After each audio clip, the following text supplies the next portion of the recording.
бер кагызда ниндейдер дога язылган.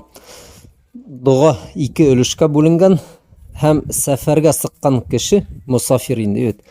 Бер өлешен өендә калдыра, икенче өлешен үзе менән алып китә. Бұл бір ябай дога инде, ул кем гарәп телен белә укый ала. Мына ни, ошо яртыны өйдә калдырам, икенчеһе үзем менән буласак, азак кушылырдар дигән һымаграк бер шигырь мәгънәме язылган инде. Шул яраймы дип сорагандар. Кардәшләр, мына дога дигән нәмә ул гыйбадат. Дога ул гыйбадат. Теге Йома хутбалары дигән китаптың 108 битендә дога турасында хутба бар.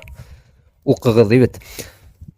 Гыйбадат мәсьәләләрендә без тәвқиф дигән кагыйдәне үтәйбез. Тәвқиф ул теркәлгән дип атала.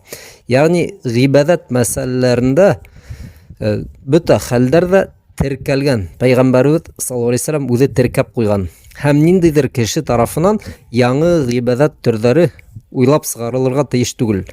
Әйтәйек, мана ошо һәйбәт дога мин уйлап сыгардым. Яки мана ошо бик кызык та инде бит. Кагызды 2гә бүләң дә, берәүне өйдә калдыраң, икенчесен үзең менән алып китәң. Кызык та инде, ниндидер халыкта шулай эшләйдәр дип. Әйткәндәй, бул ысынлап та ниндидер икенче халыктардан килеп кергән ул.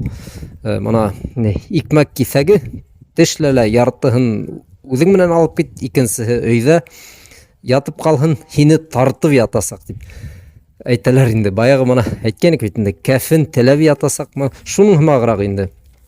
Кәфен я икмәк кисәге, я кагыз кисәге теләпме, дога кылыпмы ята алмай, тартып ята алмай.